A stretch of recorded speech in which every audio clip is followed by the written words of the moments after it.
Friends, आज हम बात कर रहे हैं यस बैंक की। यस बैंक के स्टॉक में आज गिरावट हुई, लेकिन बाजार में आज भयंकर तेजी थी। सारे बैंकिंग सेक्टर में शानदार तेजी थी, उसके बावजूद भी यस बैंक के स्टॉक में गिरावट हुई। तो उस गिरावट के पीछे वजह क्यों बनी? ये गिरावट होने के पीछे जो वजह है वो है, बहुत सारे लोगों को भ्रमित किया गया था।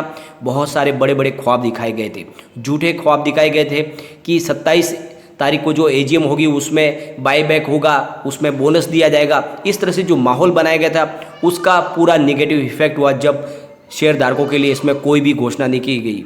तो ये जो सारी संभावना बनी है उसी वजह से बनी है। तो मैंने आपको लिए लगातार इसमें आगाह भी किया था कि ऐसी कोई भी संभावना नहीं है, जबकि एजीएम में जो निर्णय लिए गए वो अच्छे हैं बैंक के लिए। साथ में जो इंडिया रेटिंग ने उसकी रेटिंग दी है वो भी बहुत शानदार है, पॉजिटिव माहौल है। लेकिन उसके बावजूद भी गिरावट हो गई, क्योंकि लोगों ने बहुत ज़्यादा आशाएं बांध ली थी इस एजीएम से। उनको लग रहा था कि इस बार हमारे लिए बहुत बड़ी राहत के द्वार खोले जाएंगे। लेकिन आपको ये ध्यान रखना चाहिए, अभी फ़िलहाल यस बैंक अपने बुरे दौर से गुजर रहा है और इसके लिए अभी बहुत ज़्यादा समय लगेगा।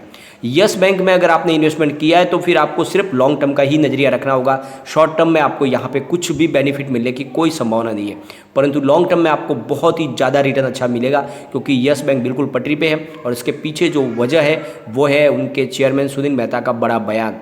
तो उसकी वजह से हमें ये विश्वास हो रहा है कि यस बैंक आगे कमाल करेगी। लेकिन फिलहाल के लिए तो यहाँ पे माहौल बहुत ही ज़्यादा निगेटिव है, क्योंकि उस तरह से निगेटिव बनाया जा रहा है। दो तरह से यस बैंक के साथ में मुसीबत खड़ी की जा रही है यस बैंक में, तो वो क्या है उसको डिस्कस करेंगे। लेकिन फ्रेंड, उससे पहले अगर आप पहली बार हमारे चैनल पर आए तो चैनल को सब्सक्राइब कर दीजिए, एक बेल आइकॉन दबा दीजिए, ताकि जब भी नया वीडियो बने पहला नोटिफिकेशन आपको मिले। वीडियो पसंद आए तो लाइक शेयर जरूर कीजिए। चलो फ्रेंड्स, वीडियो स्टार्ट करते हैं।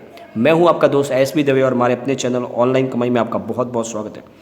फ्रेंड्स, आज जो यस बैंक में गिरावट हुई उसके पीछे वजह है, एक तो बहुत ज़्यादा लोगों को भ्रमित किया गया, बहुत बड़ी बड़ी बातें कही गई। बहुत सारे जो यूट्यूबरों की तरफ से कहा गया कि इस बार बोनस दिया जाएगा, शेयरों को बायबैक किया जाएगा, तो ऐसी आशाएं बांधी गई। और जब वो ऐसा नहीं हुआ तो उसका निगेटिव इफेक्ट आज के बाज़ार पे देखने को मिला, जब पॉजिटिव माहौल में भी स्टॉक में गिरावट हुई। और दूसरी तरफ एमके ग्लोबल की तरफ से और ऐसे बहुत सारे लोग हैं जो लगातार सेल के टारगेट दे रहे, वो निगेटिव माहौल बना रहे। तो इसकी वजह से स्टॉक के अंदर माहौल निगेटिव बना हुआ है, न कि पॉजिटिव बन पा रहा है। जबकि बहुत सारे अच्छे निर्णय भी लिए जा रहे हैं। इंडिया रेटिंग ने इसकी रेटिंग को भी स्टेबल कर दिया, उसके बावजूद भी उसका पॉजिटिव इफेक्ट नहीं पड़ रहा है। तो इस समय बस एक ही बात है कि आपको लॉन्ग टर्म का ही नज़रिया लेना पड़ेगा इसमें।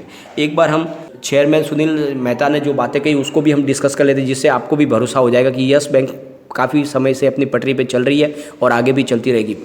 तो यस बैंक के लिए जो सबसे बड़ी बात है कि उसको कमज़ोर विरासत मिली है, जिसका पीछा अभी भी वो नहीं छोड़ पा रही है। उनके लिए जो तकलीफ है वो उसकी पुरानी बैकग्राउंड है यस बैंक की। लेकिन बैंक के सालाना वार्षिक बैठक में चेयरमैन सुनील मेहता ने कहा है कि यस बैंक गवर्नेंस, कंप्लायंसेस, जोखिम से जुड़े पुराने मामलों में तेज़ी से और बेहतर ढंग से निपट रहा है।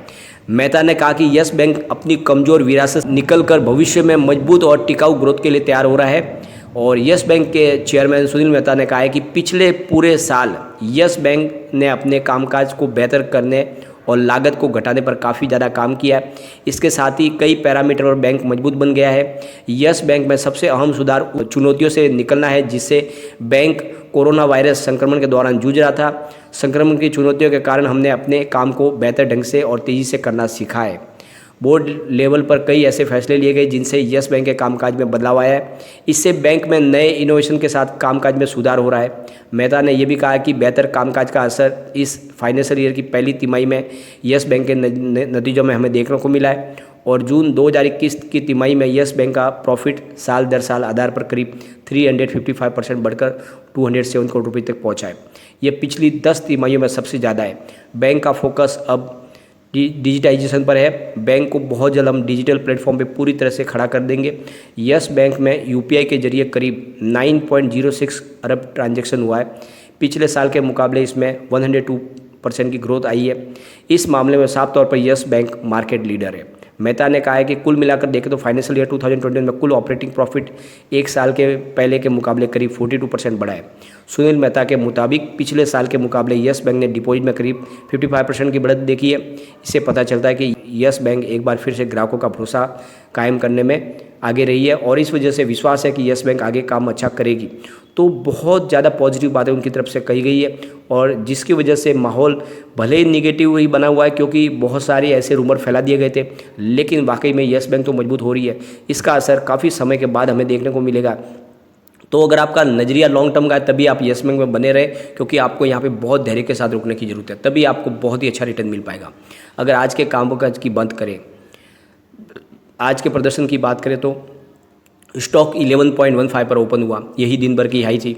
लो बना है 10.80 का और अंत में 10.90 पर गिरावट हुई है, तो 1.36% की गिरावट के साथ में क्लोजिंग दी है। काफ़ी ज़्यादा वीक लग रहा है स्टॉक और इसके पीछे वजह है माहौल बनाया गया है निगेटिव, जबकि बहुत ही अच्छा यहाँ पे ख़रीदारी भी हो रही है। अगर हम वॉल्यूम को एनालिस करें तो पिछले एक महीने पहले इसका 11 करोड़ रुपीज़ का वॉल्यूम था, 1 वीक पहले 12 करोड़ रुपीज़ का वॉल्यूम था और गुरुवार को 8 करोड़, फ्राइडे को 8 करोड़ का वॉल्यूम हुआ था, आज 13 करोड़ का वॉल्यूम हुआ है। तो अच्छे खासा वॉल्यूम में बढ़ोतरी हुई है। पिछले एक महीने में सबसे ज़्यादा वॉल्यूम आज हुआ है। अगर BSE की बात करें तो 1,31,62,000 का वॉल्यूम हुआ, सामने 60,95,000 की डिलीवरी उठाएगी। डिलीवरी का परसेंटेज 46.31% है। NSE की बात करें तो 9,97,42,000 का वॉल्यूम हुआ और 4,55 लाख की डिलीवरी उठाएगी। डिलीवरी का परसेंटेज 45.71%। तो दोनों एक्सचेंज में अच्छी खासी डिलीवरी हुई है, परंतु माहौल बहुत ज़्यादा निगेटिव बन गया यस बैंक के लिए और इस समय स्टॉक काफ़ी ज़्यादा वीक लग रहा है। और मैंने आपको पहले ही कहा था कि अगर स्टॉक 11 से नीचे आएगा तो वहाँ पे वीकनेस तो बनेगी और ऊपर से माहौल निगेटिव बना हुआ है तो इसका असर हो रहा है। लेकिन बाजार में आज अच्छी खासी तेज़ी थी। निफ्टी 50 की बात करें तो 16,938 पर करीब 1.40% की तेज़ी देखने को मिली। निफ्टी बैंक में 36,360 पर करीब 2.06% की शानदार तेज़ी थी। निफ्टी PSU बैंक में 2,318 पर करीब 2.02% की तेज़ी थी। निफ्टी प्राइवेट बैंक में 18,783 पर करीब 2.05% की तेज़ी थी। तो सारे बैंकिंग शेयरों में करीब 2% की तेज़ी थी, लेकिन यहाँ पे करीब 1.5% की गिरावट हुई। तो ये बहुत ही ज़्यादा डिसअपॉइंट करने वाली बात है और इसके पीछे जो वजह है लगातार कि बहुत सारा यस बैंक के ऊपर NPA है और जो NPA है वही उसकी तकलीफ दे रहा है और इस वजह से यस बैंक के अच्छे खासे प्रदर्शन के बावजूद भी यस बैंक के शेयर में तेज़ी नहीं देखने को मिल रही है। यस बैंक के लिए जो 3 बड़े डिफ़ॉल्टर है वो है अंबानी, वाधवान और चंद्रा। तो ये 3 जो ग्रुप है, रिलायंस अनिल अंबानी ग्रुप के अंबानी और DHFL के वाधवान और साथ में एसएल ग्रुप के सुभाष चंद्रा, इन 3 में बड़ी डिफ़ॉल्टर की हुई है रकम।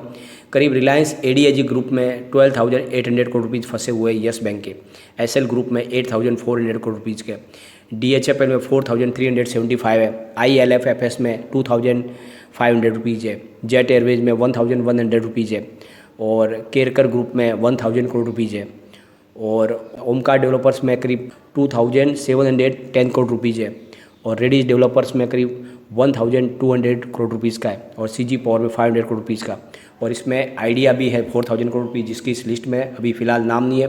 बहुत सारे दूसरे भी डिफ़ॉल्टर है। तो इस तरह से ये जो बड़े डिफ़ॉल्टर है इसी ने यस बैंक की पूरी सेहत बिगाड़ी हुई है, परंतु यहाँ से अब काफ़ी ज़्यादा रिकवरी की संभावना बन रही है क्योंकि अनिल अंबानी अपने कर्ज को लगातार कम करने की कोशिश कर रहे हैं। पिछले दिनों उन्होंने 1,200 करोड़ में अपनी जो रिलायंस सेंटर थी वो भी यस बैंक को दे दी है, तो यहाँ से काफ़ी रिकवरी की संभावना बन रही है। साथ में एसएल ग्रुप के बहुत सारे शेयर के ऊपर अपना हिस्सा कर रहे हैं लगातार यस बैंक और इस वजह से एसएल ग्रुप जो सुभाष चंद्रा का, वहाँ से भी रिकवरी की संभावना बन रही है। DHFL ऑलरेडी पिरामल ग्रुप के अंडर में चला गया तो वहाँ से रिकवरी की संभावना बन जाएगी। तो इस तरह से बड़ी रिकवरियाँ होने वाली है, तो काफ़ी NPA रिकवर हो जाएगा। तो आने वाले समय में सेहत सुधर सकती है, परंतु फिलहाल माहौल निगेटिव बना हुआ है। तो एक बार इसके पिवट लेवल को चेक कर लेते हैं।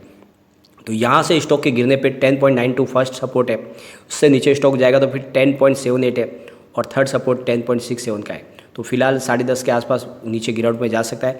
ऊपर की तरफ मूव करने पे 11.17 फर्स्ट टारगेट है, सेकंड टारगेट 11.28 है और थर्ड टारगेट 11.42 का है। तो फिलहाल ये लेंथ बनी हुई है, ज़्यादा इसमें पॉजिटिव माहौल फिलहाल देखने को नहीं मिल रहा है हमें, परंतु उसके बावजूद भी इंडिया रेटिंग ने भरोसा किया है यस बैंक पे। उन्होंने BBB स्टेबल आउटलुक दिया है। उनका कहना है कि यस बैंक बिल्कुल पटरी पे है और आने वाले समय में अच्छा खासा प्रदर्शन करेगी। तो थोड़ा सा समय लगेगा, बिल्कुल आपका अगर नज़रिया लॉन्ग टर्म का है तब आप यस बैंक में बने रहे, आने वाले समय में डेफिनेटली आपको बहुत अच्छा रिटर्न मिलेगा। लेकिन फ्रेंड, कोई भी इन्वेस्टमेंट करने से पहले अपने फाइनेंशियल एडवाइजर से एक बार एडवाइजरी ले ले या अपना खुद का रिसर्च करें, क्योंकि मैंने वीडियो आपके एजुकेशन पर्पज़ के लिए बनाया है। वीडियो पसंद आए तो लाइक शेयर जरूर कीजिए और चैनल को सब्सक्राइब कर दीजिए। Thank you.